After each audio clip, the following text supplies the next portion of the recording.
Welcome, everybody. It is me. It is the Cyber Warrior, and this is CyberWarriorStudios presents Security Happy Hour. Now, before we get started, I do want to thank everybody who has downloaded my latest podcast, Walk With Me. I truly appreciate it. I did better on that one than I thought I was going to do. So, thank you, and I hope you all continue to download, follow, all those fun little things. But saying that, we got an amazing show planned, and this is Security Happy Hour, so we're going to have some drinks. We're going to talk a lot, and hopefully we help you all out and get some good information out there. But before we do that, I'll see you in a minute.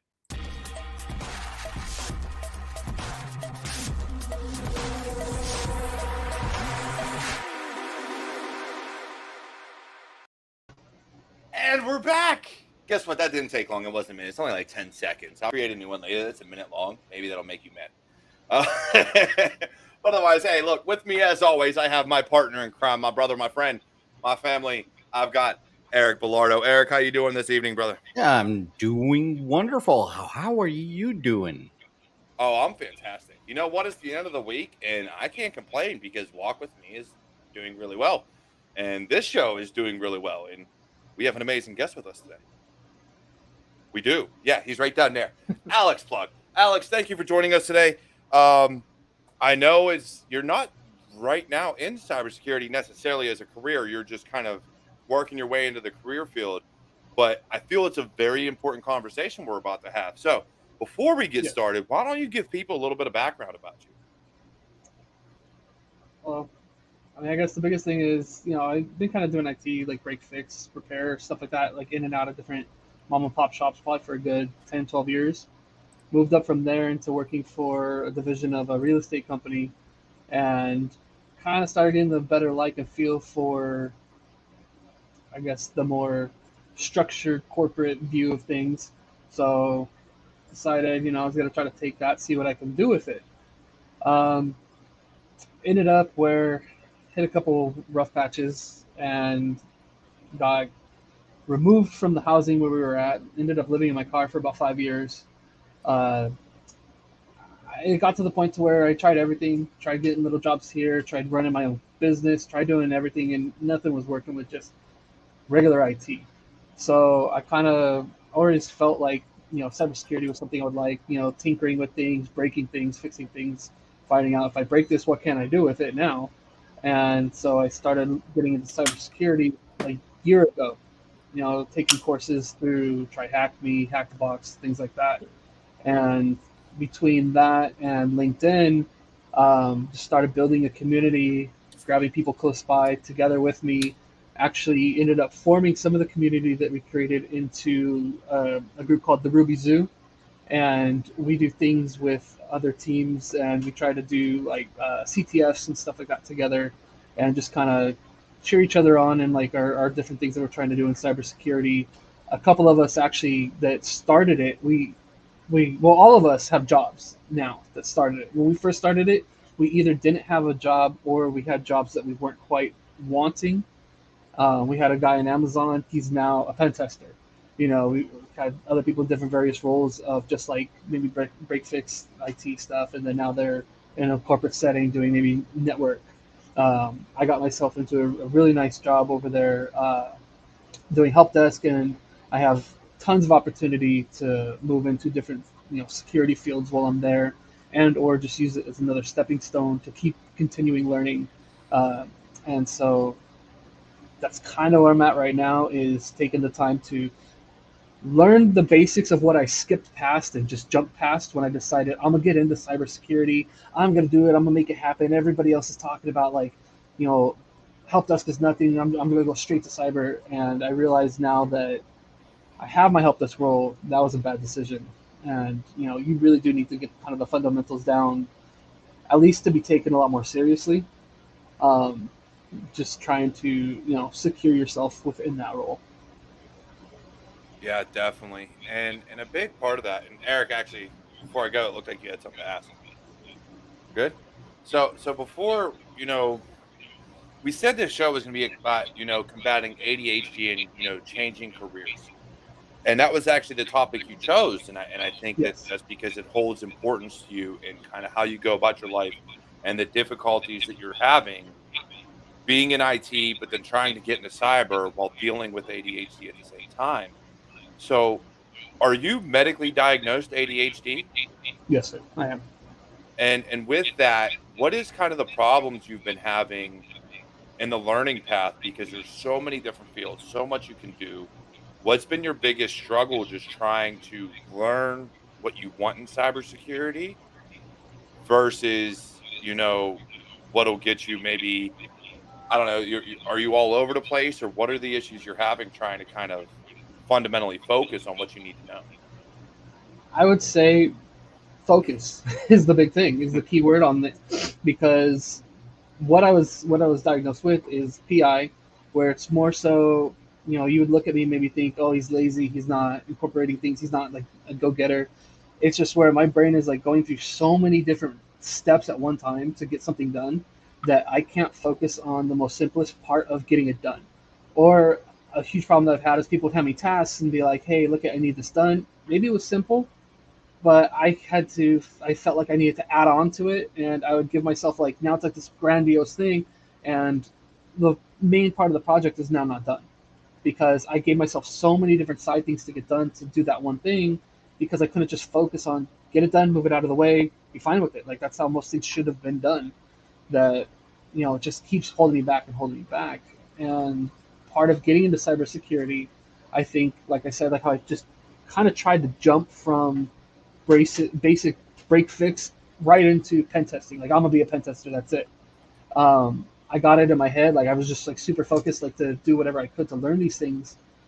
But I realized by doing that and like staying super focused on one thing that, I jumped over the whole learning curve that helped us can give you, paying your dues, going through the different, things, and like seeing how like Active Directory works from the backside of things, seeing how a team works together, seeing how that team thinks, how that team looks at like specific security risks that come up, what is important, what's not important, or what they view as not important at their in their current state of things.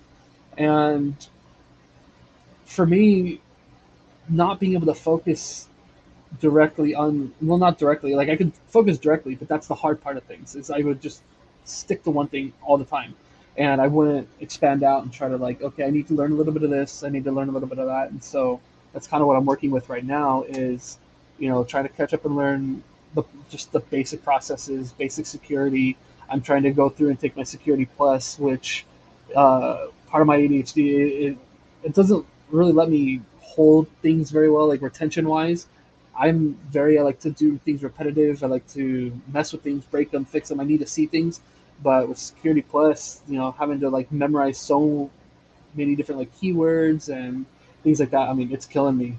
I do have medication that I've been put on. I was just diagnosed with it 2 months ago, but I've been like dealing with all the problems beforehand, and I've gotten to go through 1 month on medication, and then I took 2 weeks off of it just to see what the difference is going to be. And there is like the most enormous jump in productivity because I'm able to focus on multiple tasks at once. It helps me break things down in my brain. It makes me like realize I need to get back on that. That was my beginning of the day project. I should have kind of been working on that throughout the day, but instead I just kept doing like little side tickets here and there that really could have been pushed off. Little things like, just adding a license key to someone's account or something like that. But like maybe my main focus should have been, you know, making sure everything was inventoried properly, stocked out, and recorded. And uh, yeah, it was pretty stressful. And so I was just trying to figure out, trying to get through all that stuff. And um, So, Alex, what, yeah, as somebody that is, a little more gray, I got diagnosed with ADHD this last year. What made you seek that help and saying, I want to investigate to see if this is what's the problem with me? um, I don't know. I guess it was kind of a conversation me and my wife had, and it kind of ended up, at first it was just a joke. Like we would see like memes about it. You'd see little things sent here and there, and people would forget to do something, or you'd walk into a kitchen and they show like all the random cups everywhere, and everything was stuff that I did. You know, I've got like 2 cups halfway full of water sitting on the side of my bed table. I got another cup in the kitchen that hasn't even been used yet. I just pulled it out. Yeah, because it's like I'm waiting to use it, but I forgot that that's what I was doing. I I'll just open the cleaned my desk, but I had like 5 cups right here. Yeah, and our biggest one is, you know, when I go to take a shower, you know, I'll take my clothes off, put it in one spot, take my shower, come out, leave my towel in another spot, and I can guarantee you neither one of those spots are where the clothes go. And it's like it'll hit me like I'm realizing I'm telling you like I'll pick it up in a minute, and an hour will go by, and it's like there's literally nothing stopping me from walking over, picking it up, putting it 5 feet over where it belongs, besides my own self. Like something in my head is just not letting me go pick that up. I will find 3 different things to do on my way to do that. And so because all these different things happening all at once and just kind of reading up on it, I thought, you know what, I'm gonna talk to somebody. You know, the job that I got actually was my first time actually having insurance. So I decided I'm gonna go down and I'm gonna make use of this. I'm gonna go see what I can do.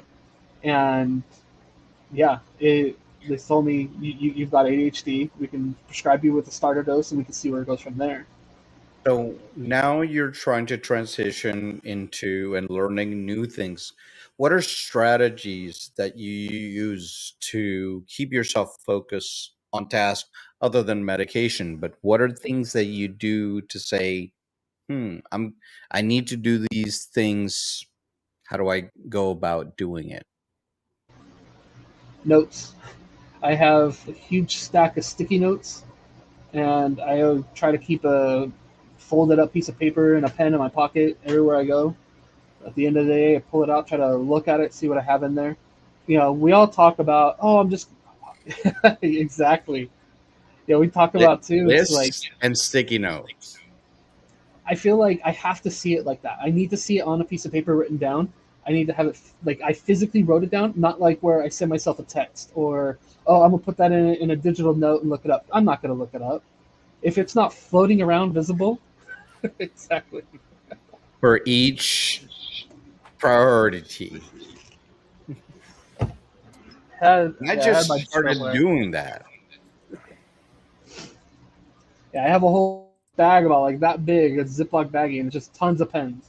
I've, I've I've had a habit of collecting pens, and now I actually make use of them, and I make sure I have one everywhere I go, every time I go out, every time Ready? I do anything. Let's go.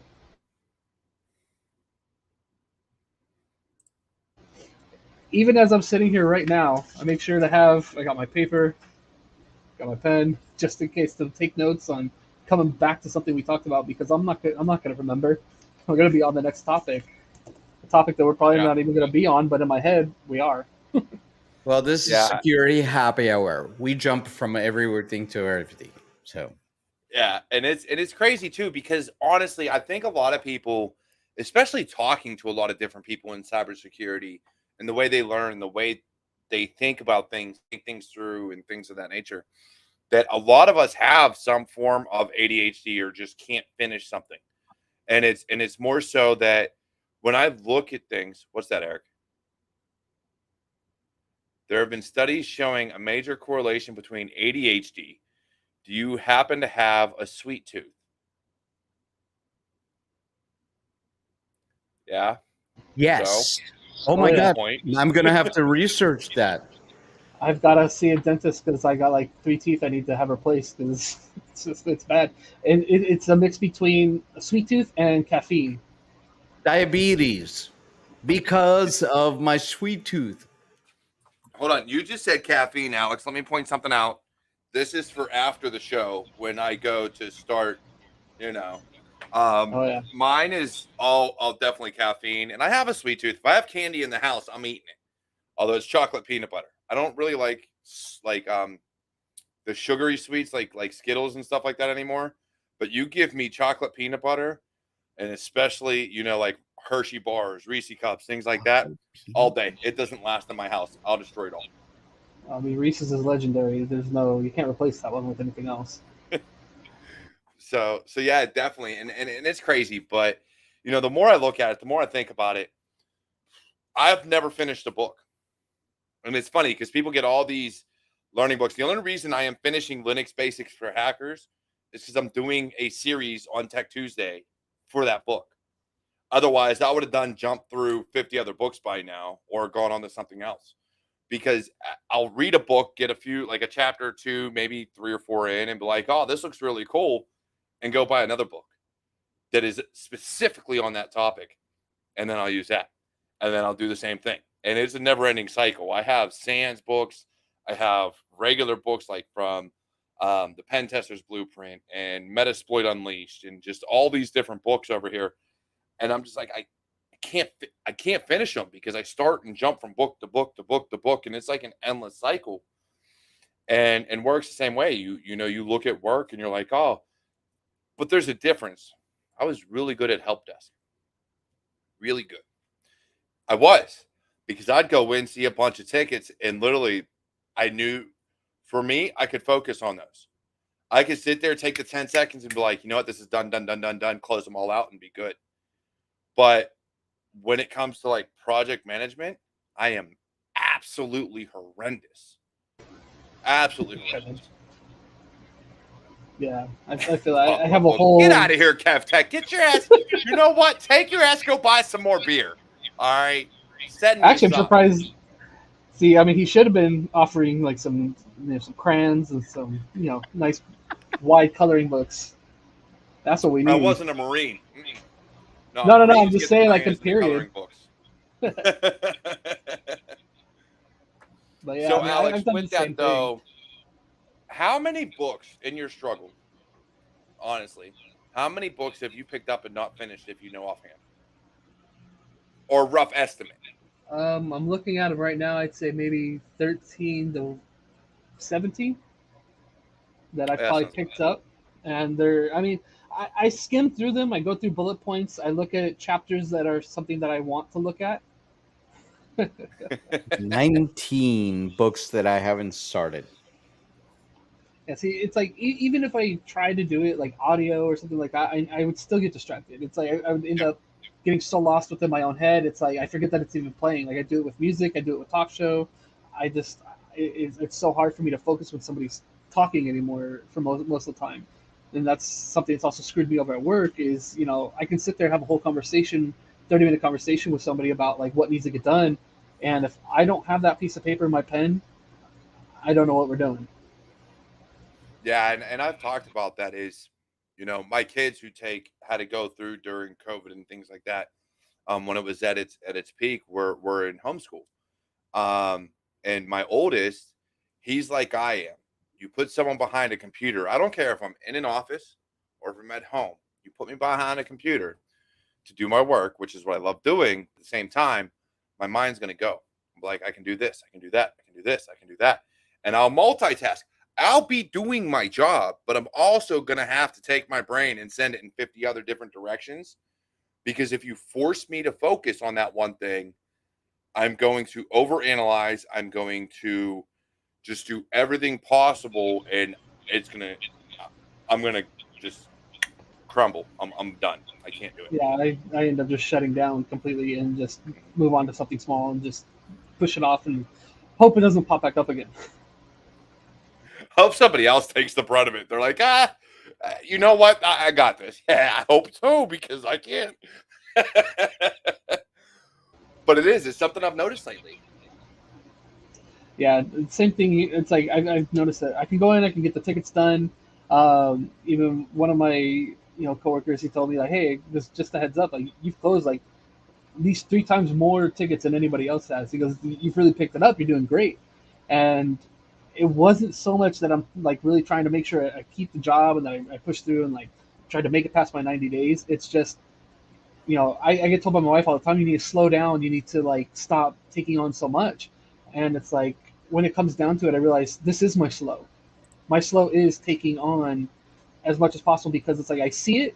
I know I can get it done. If it's something simple, I'm not the type that's like, oh, it's simple, I'm gonna push that off later, do that one at the end, and do like work on a different thing. It's like I just take them in all day long. I just click it, take ownership, and get it done. I mean, I'll even get up from my desk, walk to to wherever they're at, get it done right then, and come back just so I can close it. And it's just like, but then it'll come to like a bigger project, and they're like, we need this, and this done. and that's where I stumbled. It's just there's so much more thinking to it and trying to have to be like more intricate with it that it just kind of like screws me up. Like my wires just get crossed. Yeah, definitely. I hear you completely because that was a thing, and it's something I've been thinking about a lot because when it comes to this show, when it comes to kind of the content I create, even with the new podcast and everything else, it's easy for me to sit down and focus and know what I'm going to do and just knock it out. It's different steps to take 5 seconds at a time. I can do what I need to do and go about it. But like when I worked help desk, it was easy. I had learned so much that I could just clear through tickets 10, 15, give me a few minutes, it'll be done. But the more intricate things got, the longer it took that it shouldn't have. I knew how to do it. I knew how to do it, but my mind could not focus as long to get the job done.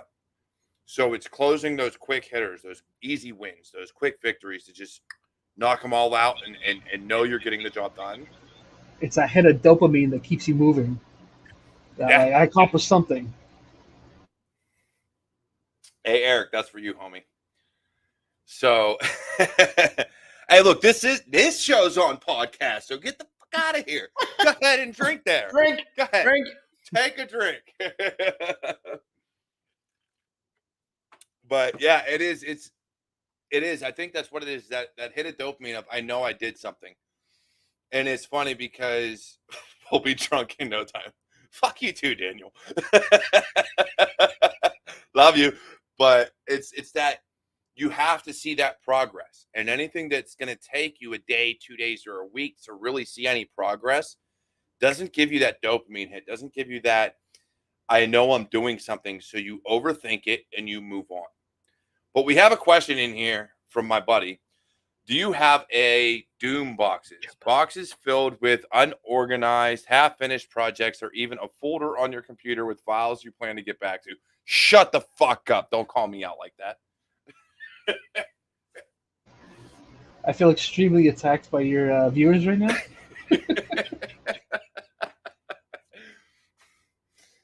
Yeah, I think we all do. Who does? All right, look. All right, I want someone in the comments right now to put who does not have one of those.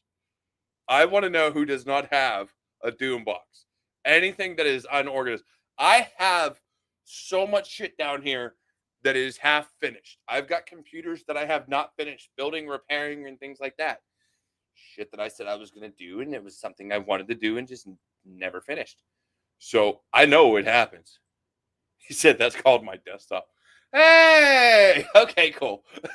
Doom box. His office is a doom box. I have a rubber ducky that I had ordered.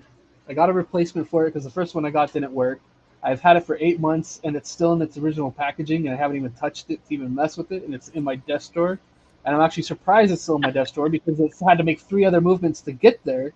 So yeah, I've kind of go through the same thing. I mean, I've gotten things everywhere, half started, and I'm constantly getting nagged at. When are you going to finish that? And it's just like, well, I'm starting on this now, so I'll get to that after I finish this one. Well, that one we know is not going to get finished, so it's just gonna, the line just keeps growing. Oh, yeah. It just keeps going on and on and on. It never ends. So how do you use that? Because I can only imagine with what Eric has gone through, what I've gone through, what so many others have gone through to kind of get that step into cybersecurity, that foot in the door. How are you using, because this is where I want to flip it, because everybody thinks things like ADHD and all these other issues are a disadvantage. I think they can be used as an advantage. So how are you taking what you're dealing with and using it as an advantage to get your foot in the door somewhere and to learn what you need to know? Honestly, I think the biggest thing was understanding that I did have an issue, that it wasn't just me. It's not just who I am. It's not a part of like everything I'm doing. It's like, okay. And then coming to terms with knowing it's not an excuse. How do I make this work for me? Well, there's good parts of it. Our minds think different. We go about things a whole different route that others may not think about. We may have done something one time in a whole different way, and it's like, hey, you know what? I'm gonna figure that out. And because we've done things so different, we don't kind of follow the script because we can't focus so much on getting certain things done. Uh, it's just you take that and use that in your advantage. Like you have like all these different like files in the back of your head of something that different ways things can get done that nobody's really thought of or that's actively thinking of because we have because we have to take we take the long route to do everything. We take the hard route. We take we're gonna start this and this. Well, okay, well I want all three of them done. How can I combine them to get them done quick? Like they say, sometimes the best way to get something done is ask the laziest person in the room because they're going to want to get done quick. Well, we're going to take something that we've learned from everything else we've done and figure out how do we get this done quick. So either we get that quick hit of dopamine or we don't lose interest before it needs to get done. And so, I kind of take that energy and put it towards my work, put it towards what I'm trying to study and learn. Um, Making sure just to take the breaks now, knowing that it's like longevity of studying and sitting and staring is not the best for my brain and the type of person I am. And so I make sure like I give myself that little bit of break to get out, get some sunshine, get some movement, maybe switch the topic that I'm doing and move into okay, now I can get back on track. Now that I understand why I was getting so hung up or why I was getting held back. And I can take the next step to, either advance my career or get better at my career. And like mine is I want to step into cybersecurity. And I was noticed by a director of cybersecurity for a larger company, and he said, "Hey, look at like I would love to get you on the team, but I want to see you do some help desk first because I need to see that you're capable of getting some of the more just elementary things done, and because I see your brain working, but we need to just make sure all the steps are there." So that's where I'm at now. I'm at that segue of I'm working towards it, but now I just need to make sure I get all the rest of that stuff inside, and that's how I'm using it to my advantage is soaking everything up, like hyper focusing on and directing that hyper focus on the right things.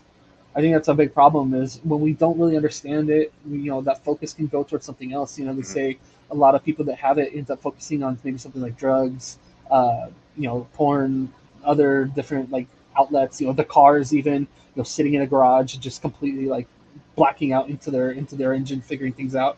It's like if we can take that energy and put it towards something that we can really move towards, we're unstoppable. We just kind of like railroad right through things. Yeah, definitely. I mean, we have one here. So Munchkin points out that it can be hard to hyper focus because it's very tiring, and it is. It is when you get into that mindset, when you focus that deep, it can be extremely tiring because your mind goes 1,000 miles per hour on that one topic. But one of the things I want to point You don't out, and listen it to does, Munchkin. it does depend on the person, is that you can, and it's one of the things I tell my mom all the time because my nephew lives with her, and if you find specific things, I don't care if it's how your mind works. I'm gonna get into topics that I don't want to get into, but we'll just say, depending on what it is, you will hyper focus. You will find that thing you love. You will find that thing you're passionate about, and you'll go for it. Does not make it easy. Does not make your mind work necessarily better, but it gives you a different sense of what is going on. And so, with anyone with ADHD or any type of mental, I'd say ability, honestly, that can hyper focus and see things differently, see all the different quirks and kinks and gears of how things work, that is a specialty. But you have to find that focus. You have to find what's going to focus your mind. I don't think it's a bad thing for gearheads to sit there and work on cars because guess what? Those are the person I want working on my car because they will tell me every single thing that's wrong and they will take a 1967 whatever and make it run like it's brand new. I can't do that. You're lucky I can change the brakes, calipers, and rotors and oil in my car, let alone deal with the engine. So when it comes to cybersecurity, there's so many different focuses that if you're a blue teamer and you can look at logs and you can make that your specialty of I can look at a log and know exactly what it's doing. I can look at a correlation of logs and better than an AI know exactly what's going on. Like, oh yeah, he did this, this, this, and this. If you can do that, then your focus is there. It's just hard. Doing root cause analysis. Sometimes it's easier to dig in and work through, but sometimes it's easier to get the quick win. Yeah, you're not wrong. You're not wrong. Quick wins are nice, but that's society today. Look at TikTok and everything else. Yeah. Quick wins are great, but sometimes with the thought process we have, we can turn something that should have been quick, should have been a 10-minute job into an hour, 3 hour, 2 day, 3 day process. I've been told multiple times, like, you're not done with that. You should have taken like an hour to get that done, and it's like Friday and they started at Tuesday. It's like, well, I needed to add this and I wanted to do this, and I realized if I did this and I added this with it, then we could. And it's like, well, all I really cared about was just that one thing. So it's like sometimes it's like for us, those quick wins aren't all that quick. Definitely aren't easy, and sometimes are not cheap. Yeah, for sure. And Dr. Nikki here, who does a lot with mental health, and she's very big into neuroscience and the way the mind works, has a very, very valid point here. The goal is to enable ourselves to get into a state of flow. Having a clear and concise goal or task to complete helps. There's no distractions. And yeah, what do you got for that, Alex? Because I can't even top that. I would say that falls falls right in line with my making sure I've got notebooks on hand, sticky notes on hand, pens, different color pens, color coordinated everything, so I know what's important, what's not important, what I can push back. Okay, this has a red note on it. I need to handle this one first. Yeah, because once you do get into a flow, once your brain kind of realizes this is what I'm supposed to be doing. Okay, like once you kind of like get your train back on track, sometimes it is harder for it to get off that track. You can just keep going. You can just power through. But yeah, just sometimes you do. Yeah. Yeah, And then exactly. Juan has here. Sometimes you do a week's worth of work in 2 hours, and sometimes you do 2 hours worth of work in a week. Nail on the head right And it there. is. It's very, very true. You always do the second thing. So Lies and deceit. Not always. Only on days that end in Y. God. So Griffin, one of the things that people, and this depends on the person, I want to hear both of your opinions here. Some people like background noise, like they have a TV on in the background and that helps them, or they're listening to lo-fi beats or something like that. Um, I'm a, I need it to be quiet for us to do stuff, for me to do something. So, how about you guys? What helps calm that mind so that you can focus? Go ahead, Alex. Uh, Silence. I mean, I wanted to listen to music. I wanted to because it's like I appreciate music. I like music, like getting lost in my head. But like I just said, lost in my head. I could be working on something and I will disappear back behind my brain into the music, into what it is, and all of a sudden I start shifting into other things just because of the music. The music kicks on, my brain shifts, I'm not focusing as much on what I'm doing. But if I turn it off, have it completely silent, and know I put myself into a state of this is actually work, get it done, I can focus better. I need the silence. Don't talk to me. Don't ask me questions because I can't deal with whatever your question is right now because it literally sometimes takes me 3 times to read one paragraph to understand what that paragraph is trying to tell me. And Yeah, so I need silence. yeah. I mean, I don't disagree. For me, it really depends on the day. Some days it's music. Some days it's my TV. I'll put on something that I don't have to watch. I don't actually have to pay attention to. I can just listen to and get a laugh in every once in a while, but I'm still concentrating on my work. And then other times I want nothing. I literally want nothing. The hardest thing for me to do though, and it's funny, and Eric's gonna be, God damn it, I don't even want to say it because of the damn comment you put up earlier. But the hardest thing for me to do is actually listen to a podcast or listen to audiobooks because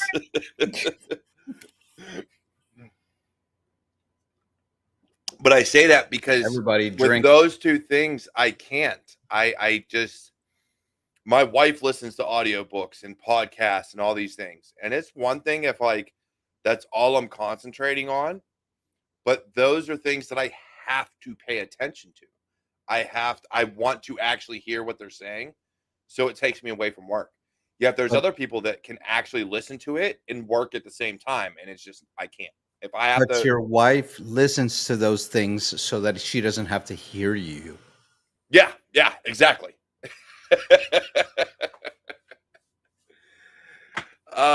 I listen to podcasts when I'm shopping or doing physical tasks. Hey, that's Yula that put it up. Is that on my damn it? Not another drink. You know what? We're going with another broken skull. Look, maybe Steve Austin, maybe Stone Cold will actually sponsor this show. You never know.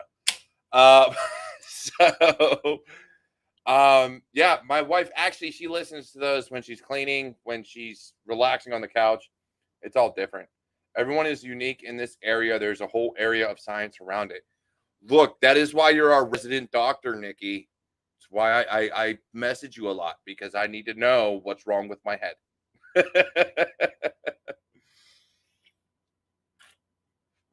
But yeah, She doesn't. So Alex, she doesn't have that much time.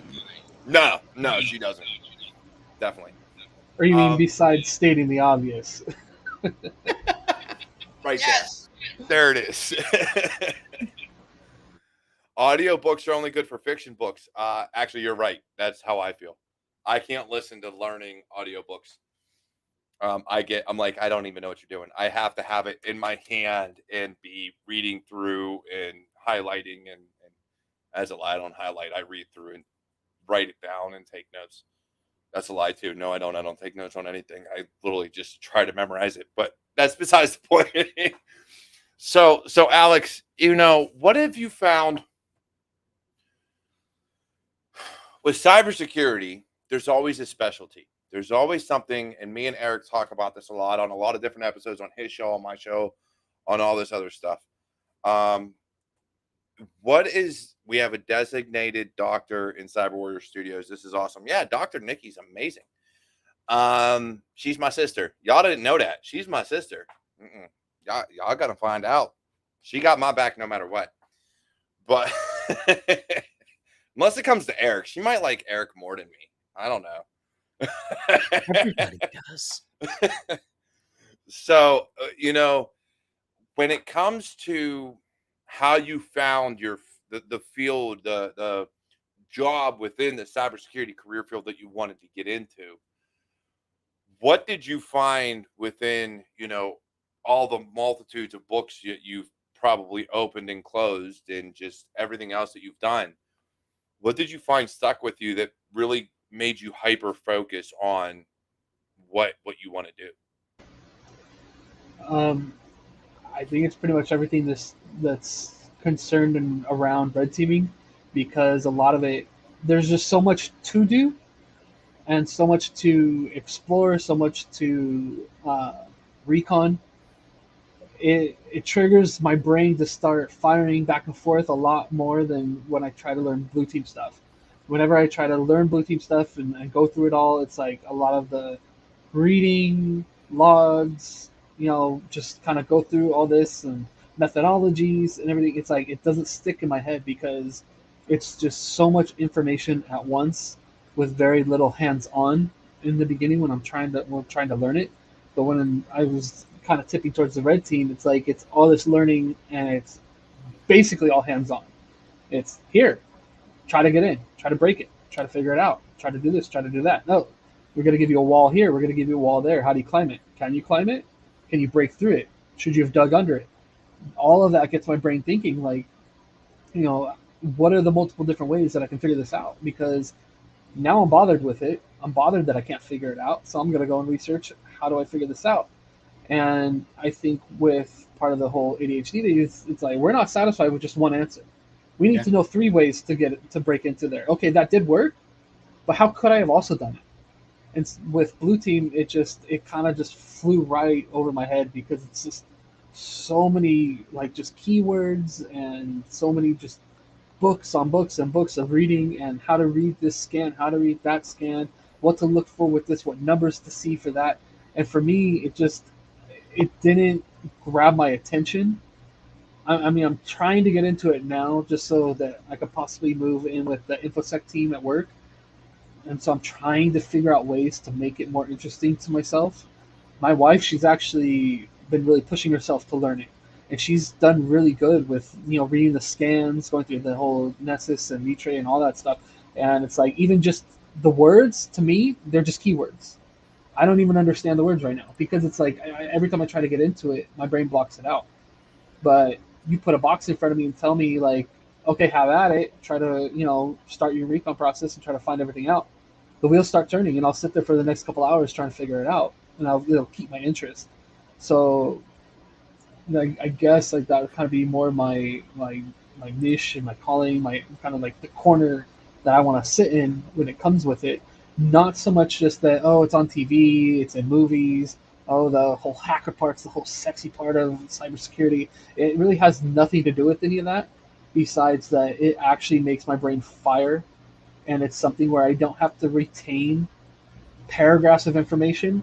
I can retain scripts, lines to enter in. I just kind So of I gotta remember my steps. what area of cybersecurity does your brain go towards? Well, that's what he was just saying was red teaming.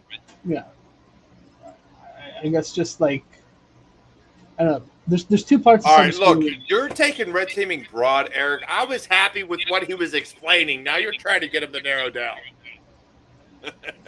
I really like the penetration part. Like actually, I guess web testing has been what I've kind of been going towards lately and trying to understand. It started out just with the things off of Hack the Box and Try Hack Me, and I started kind of moving away from that when I had a few people talk to me about web app pen testing, and they gave me a few. I actually took some assessments. They went pretty well. I just don't have enough background yet, seeing as I literally told myself I'm going to focus on this last June.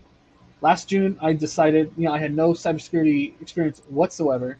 I had no community. I had almost no LinkedIn platform going for me whatsoever. I had no friends or people involved in anything. All right, I'll have to check that out. And and from all that, it's like now I've got myself on a good path. I've got a lot of people surrounding me, a lot of people helping me out, a lot of people helping me through my journey.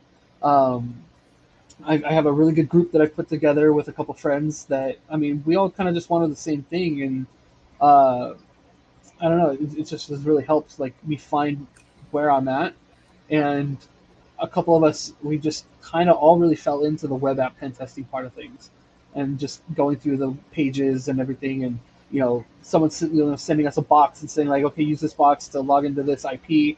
That's the page we want you to go off of. And I've had two. One which was an actual like web page with multiple parts, and another one where it just looked like it was something completely defunct and it was like dead. But there's just so much to find on it, and it just like it blew my mind that there's so much to do on something that looks like it's almost completely dead and forgotten. And it's just that Yeah. just it grabs my attention and my brain, and it helps me focus. So one of the few things I'm kind of going to point out here. Hey, everybody in chat's talking about Raíces Discord. I have a Discord. There's a bunch of others out there. So if you're looking for those servers, we'll get you the links. It's not an issue. Mine is discord.cyberwarriorstudios.com. But as far as web app pen testing and the importance of it, I will say this. I have Alyssa Knight coming on in a few weeks, 3 weeks actually after this one. And her big thing is APIs. And so when it comes to web app and API, they kind of go hand in hand when you're looking at the way the communication flows between the server and the website. I will, if you are really digging into web app pen testing and what it is, 3 weeks from now, Alyssa Knight would definitely be an amazing episode to watch because I've watched her on several other things. I can't talk about how amazing and all the crazy shit she's doing because she's got a movie, some shows, a coffee company, API hacking, car hacking. This woman does everything that I wish I could do. So it is one of those things where it will be an episode to watch, but APIs, if you can really research it, very few people understand the importance of how APIs work these days and how many phones and websites and everything you do and interact with on a daily basis generally uses APIs, no matter what it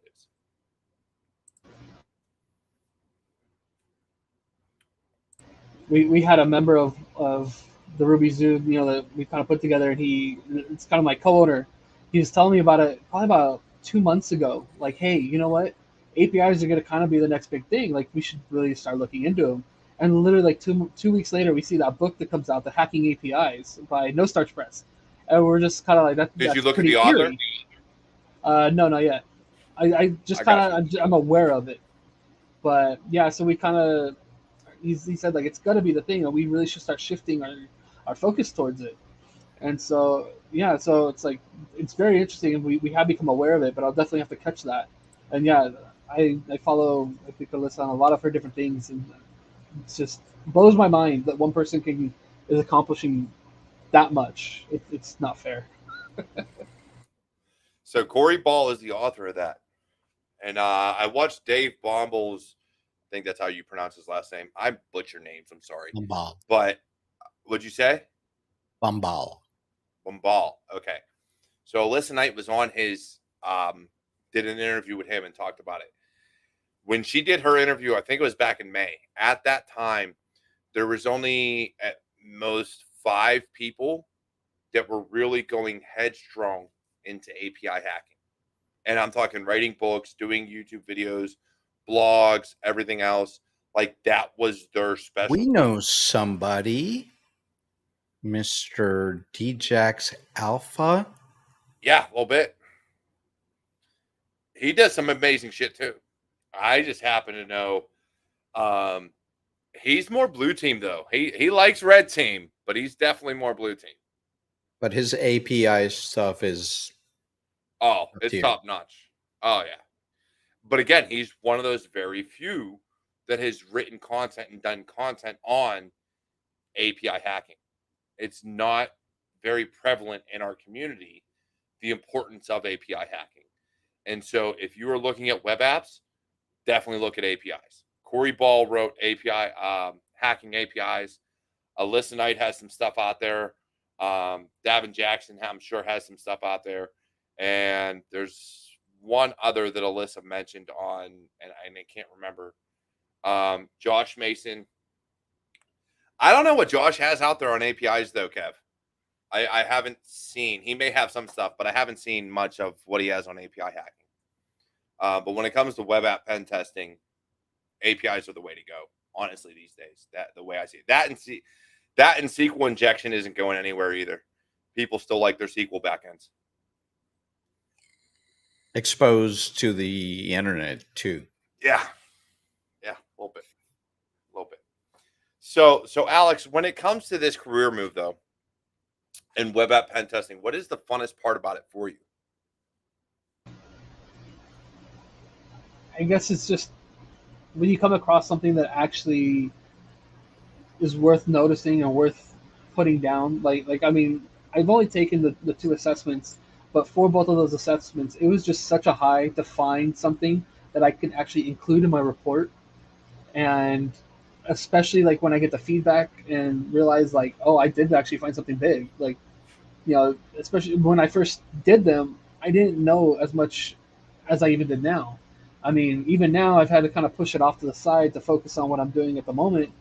But even thinking back about it, it makes me want to get back into digging into it and doing it, because it's like, it's those little wins, like we were saying before, like the small wins. It's like just finding something and it returning back either like an error code that shouldn't be there, or you realize, oh, this person's got weak credentials or something like that. It's like the most random stupidest little things. You kind of get giddy over it. It's like, really, like it kind of makes you want to laugh. You want to tell people, but it's like you can't tell people. But it's just like, so you kind of sit there and you have like this feeling of the moment I found my first login bypass. That's what it is. I mean, it's just such a feeling like you feel like you're beaming. I mean, it could be like 2 o'clock, 3 o'clock in the morning, middle of the night. you're doing the whole hacker vibes and everything. It's all dark and everything. You're sitting there and you got it. And yeah, you wake the whole house up because it's like, I did it. It's like I can move on to the next step. Or this is something big. This is reportable. This is something that I needed. And just things like that. I mean, it keeps me pushing towards, okay, this really is the path that I want. I got to keep studying, put more time into it, take it a bit more serious. I mean, I took it serious. I got this job the last 3 months. It's like have all been focused on making sure that I do right by the team that hired me. I do right by the people, and I get everything in line. And now I'm kind of getting okay. I'm comfortable. I'm going to jump right back into my studying and getting to where my ultimate goal is. And so I can't wait to get those little wins again. Those feelings just, your whole body just kind of feels like it's tingling, and you're like, yeah, I did that. Yeah, and remember that cybersecurity is a team sport. So it's about sharing those little wins too. So as ADHD, we're sometimes not so social and stuff. How do you deal with, the team concept when you're focused on something? That's difficult for me because already from the beginning of things, it's like I really didn't care too much for people. I don't like being in crowds. I don't like being out. I would do anything. My wife's got to drag me out the house. Kicking and screaming to do anything out in public. I get mad at the littlest things. The light's too bright. People are talking too much. Someone's chewing with their mouth open, and it's like I kind of do the same thing with when I have teams that I don't know yet, like the team that I'm in now.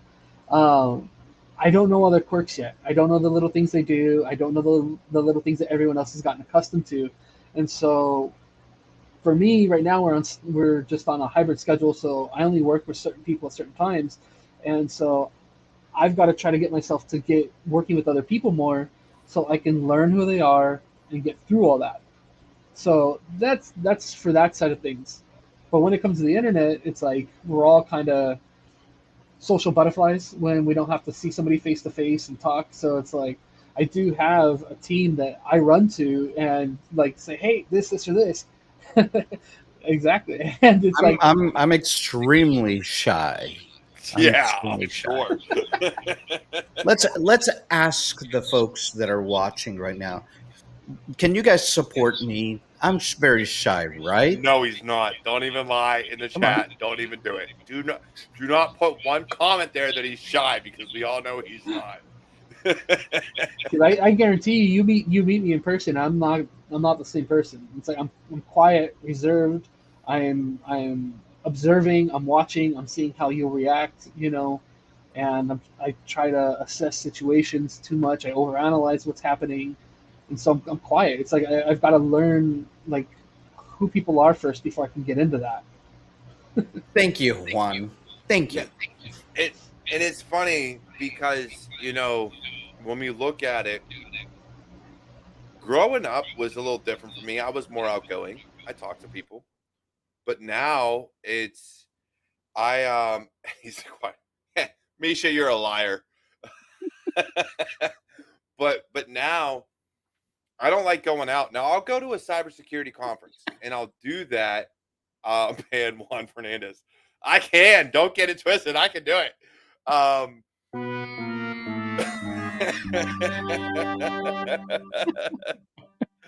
by shy, do we mean doesn't have an OnlyFans? Oh, Eric didn't give you his OnlyFans link yet? Oh, he has one. He's, he sells feet pics. Don't worry. But I look at it and I'm just like, I can go to cybersecurity conferences. I can go talk to people that are in the field and connect with them and know we're going to be on a similar wavelength when it comes to topics of cyber and IT and things of that nature.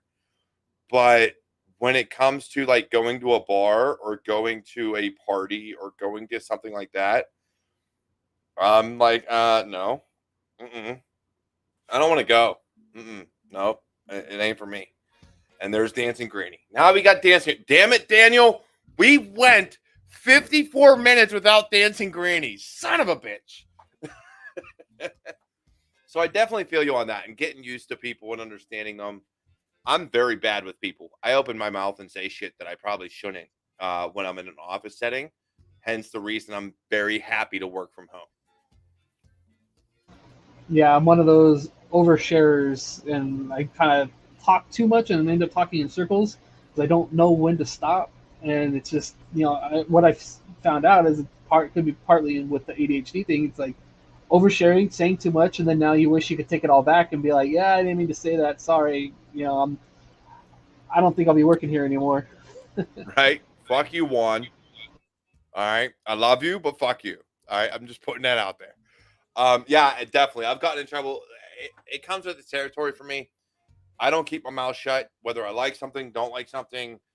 I may say too much. I may share too much. I completely get it because it is part of who I am. I don't know how to filter that. I don't know how to shut the fuck up when you shouldn't be talking. I just don't.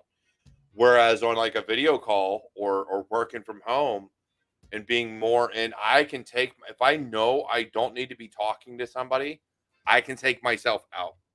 I can take myself, mute the mic, turn off my camera, and shut the fuck up. And nobody even needs to know I'm there. But in person, it's different. Daniel, you would do it. All right, I will read this. I will read this just because Eric made the roll. All right, my night is complete. Once again, an amazing podcast. See you all next week. Drink. Daniel, I will hope that you also listen to, and I'm going to do this for Eric, my episode 2 of my new podcast coming out on Wednesday, just so you're aware. Drink. But saying that, I love you all. I hope you ain't leaving yet, Daniel. I'm just saying. But Alex, what is your favorite part about Red Team? What is your favorite part? I think it's probably the same thing I touched on, is just that like aha moment. Yeah. It doesn't really matter what it is, what I did, as long as it's something. Mm-hmm. I get frustrated with roadblocks. I get frustrated with when anything, like I just can't figure something out. If I got to step away from it for, an hour and come back to it. And so anytime that I don't have to give up on anything and put it again in the project box, it's just a huge win for me. So being able to sit there and then not just that, but when there's a problem, I can go to the community and ask like, hey, does anyone understand this or this that I'm running into? And in the first 10 minutes, you've got like 5 guys all sending you either a YouTube about it or their personal experience or a paper that's been written on it and said, oh, here, check this out. This will help you, or let's talk it through, or what are you stuck on? Send it to me if it's something I can send over. And I guess the community, aspect of it has also kind of opened me up to being able to share more with other people and kind of have, I guess, friends in a way, because I've pushed myself and distanced myself from so many people for like the last 10 years, 12 years to, it's kind of just been me by myself for like all that time besides my wife. And this community has kind of helped me open up and realize I can reach out to other people more, because we're on the same like brain, like as you said, the brainwave thing. The brain, it's like we can get each other, we can understand what we're thinking. It's like I've realized a lot of people in the field, we all do the same stuff, and so it's just like, or have the same type of interests or something that can connect us, and so it's easier to talk to, easier to get moving on something, and easier to get the help going. And that to me is also a huge aspect of why I like it. Is it's, as much as some people say like, oh, it's very solitary, it's just one person in a room doing it. It's like, no, a lot of people always have a team, or if not a team, a group of people that they can confide in to work on things together. And it's like sometimes just having that interaction is worth it to me, almost over anything else I'm doing. Is just having the interaction, working on something, even if we don't accomplish anything, I still feel accomplished in a way of we all got together to work on something and try to do something together. And if we complete it, great. If not, it's no big deal, But I mean, obviously, completing something is far more of a big deal. But I mean, like we said, little wins.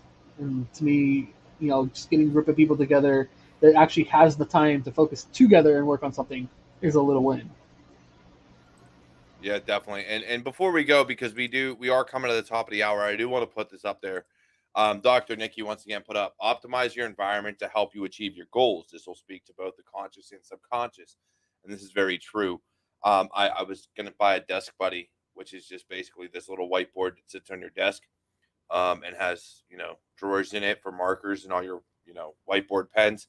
But it was too expensive for my blood. So I did not, my bank account was not happy with it. I could not do it.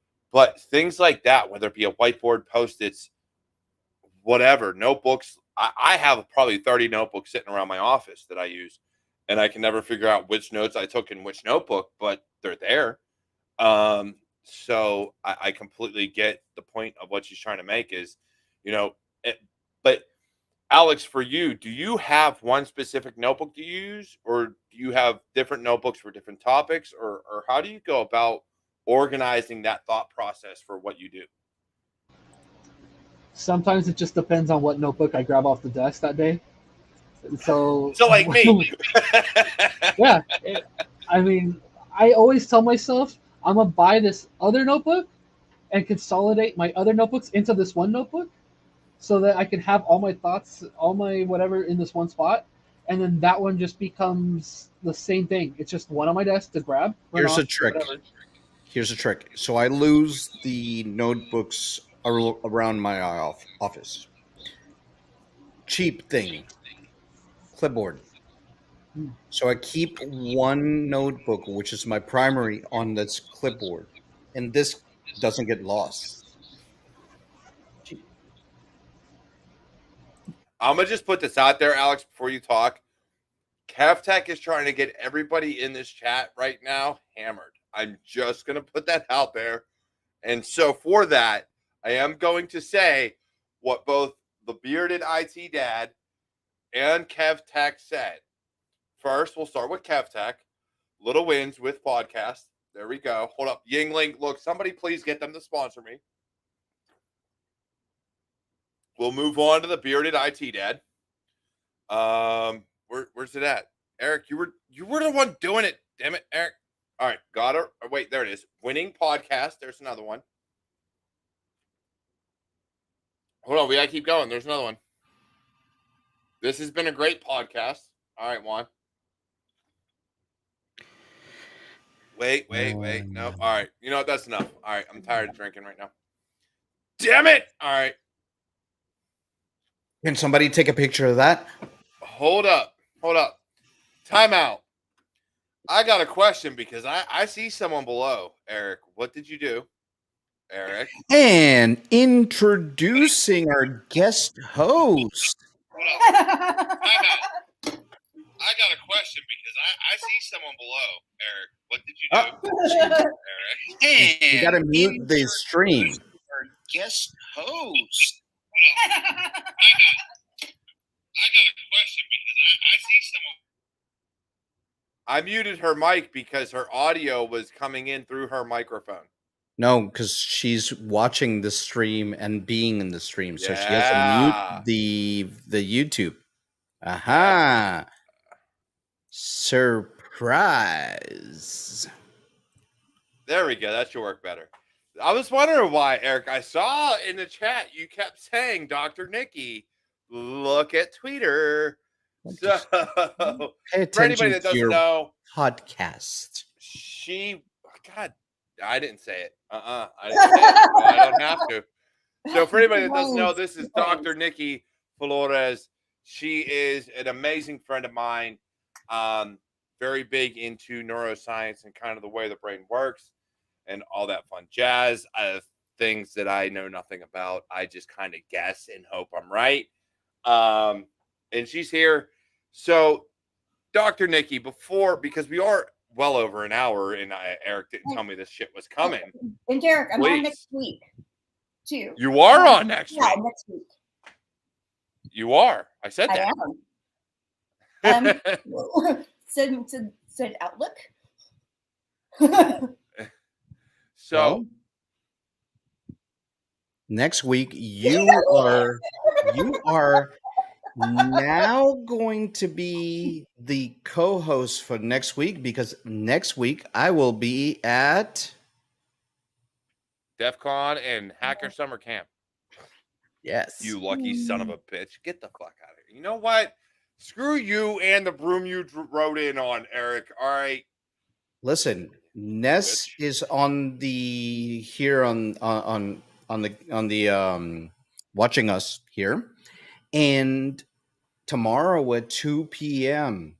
on the Raíces Discord, she's going to be talking to all of us about Try Hack Me. So come in there, check us out for tomorrow at 2 p.m. Eastern Daylight Time, and then next week on the 11th, pay attention to the YouTube, my YouTube, and Neil Cyber Insecurity and Gerald Auger. Auger, sorry, I always mispronounce it. And we're going to have the global cyber games from 12 to 10 p.m. Raices is going to have a team. Women of Cyber, Women's Society of Cyber Jitsu will have a team. SANS will have a team. Cyber Insecurity is going to have a team. So it's going to be a wonderful thing. It's going to be broadcast by Neil and me.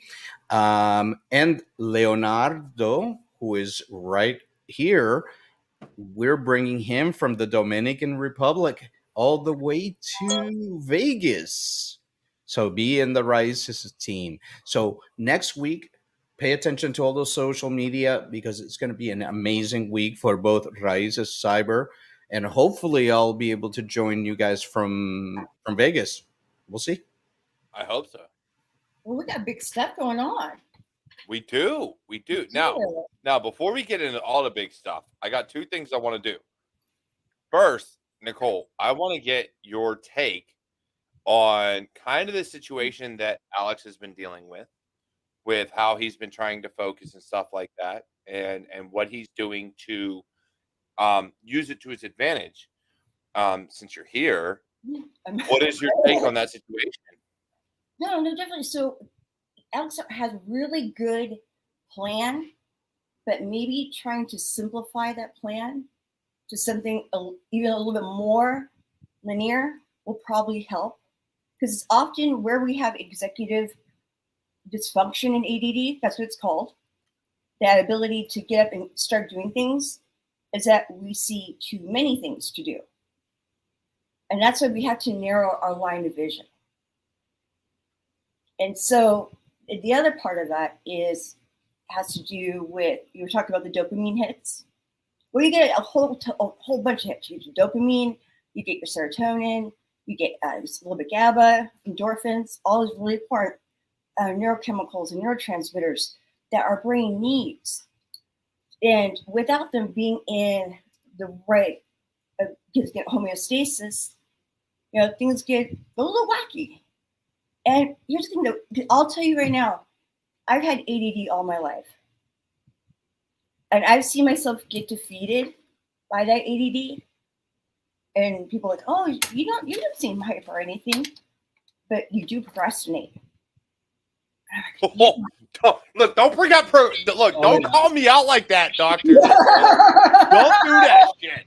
No, and it's really start going from the inside out. And that's what and when I'm working with patients, and obviously because of my background in cyber, my first DEFCON was in 1998. So the only thing we had back in my day were 3 colors: black, white, and gray, and there were hats. All the things have definitely evolved, but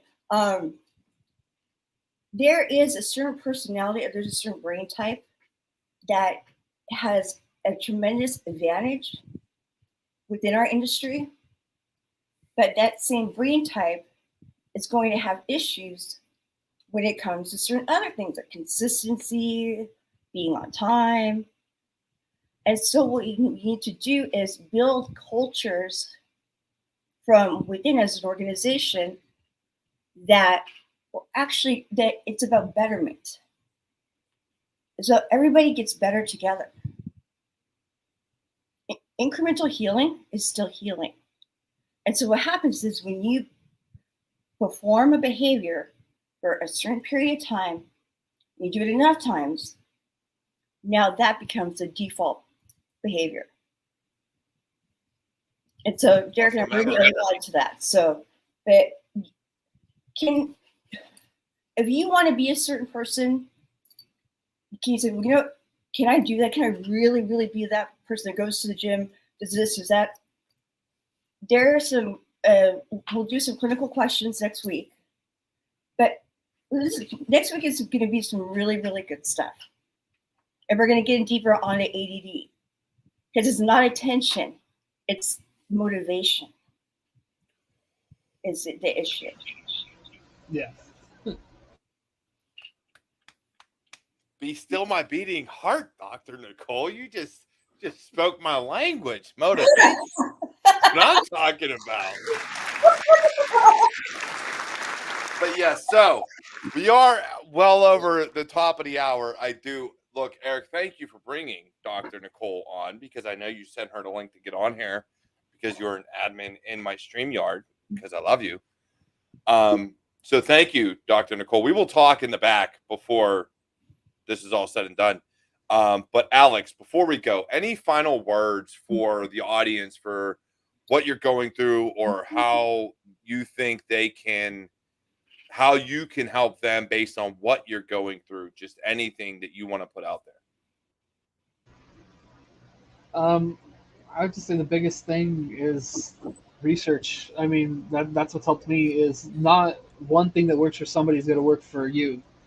You know, you are going to have to find what your one thing is and expand on it, see where you can grow from it, see where else you can touch that into your everyday life, your business, your home, your relationships.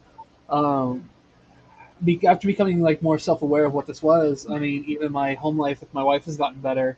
You know, we have more of an understanding of why certain things happen, and there's certain things that she can let go when that would have normally caused a fight because now she kind of understands. But at the same time, I don't let that be an excuse.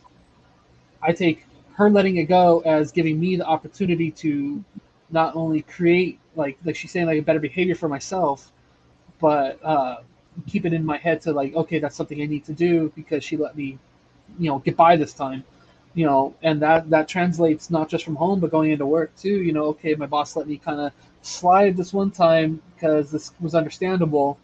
I can't do that again. So like it kind of helps getting a repetition, but like we say, it's like motivation, yeah, huge thing, but also consistency. It's like my biggest problem, I would say, out of my entire life is the consistency part of it. Right, and consistency though often has to do with fatigue, and that sometimes and that's why planning is so important. Multitasking is the devil. You don't do that shit to me, Dr. Nicole. Dude, I'll come for you. I mean, we like to feel like we're superheroes and that we can multitask and we can make this whole page list, but I have realized that that's kind of my downfall is putting too much. For it. And that's the thing, because what we want to do is get into that state of flow where that time, especially like when you're programming or doing a lot of scripting stuff or even pen testing happens. And you're just flowing and it's been like 8 hours and it only feels like 2. And when you finish, you're like, oh, damn. And you feel energized. My dopamine hits is when I can check a box. And that's my dopamine. When I do a list like this and I can do those X's over here, over this way. Yeah. These X's. I just, yes, I got something done. It's very important. Simplify. I actually just found a recent one that might help me. I actually just learned it right now with you guys that it might help me like get that little bit of a dopamine hit, and I guess we'll see if it works. Oh, Damn it! Podcast. Oh, podcast. Oh, podcast. Okay. I had to throw it in there. Your dopamine. Hey, Skull, brother. I love you, Well, brother. real quick, Derek, to wrap up on foundationals, the things that give you these dopamine hits are not necessarily these big goal hitting. It's the little things you do on an everyday basis. Taking care of yourself. You know, I got outside, I walked for 30 minutes. Try the box. Here's some dopamine, here's some serotonin. Okay? There's some endorphins. Endorphins are our body's natural ability to basically blunt pain. So after 30 minutes of walking outside, we feel grounded, we're synthesized, we're making serotonin. I can't say synthesizing for some reason today, but we're outside in nature. Within 3 to 4 days of consistent action, so the behaviors I just listed or mentioned, those turn into actions, those actions done for 4 consecutive days, there will be epigenetic changes made. So, great book that I recommend to everybody is Atomic Habits. Okay. Shut up. You too? Goddamn it. Hacker Valley just recommended that like 3 weeks ago. That's on my Atomic bookshelf. Habits. Okay, you And want I've gone through to that one too. Absolutely. High Performance Habits. Another good one. No, awesome. All right. So look, we are well over the top of the hour, and I really do got shit to do. I love you all. And truly, Alex, thank you honestly for joining us tonight. Before I sign off, Eric, please give your final words.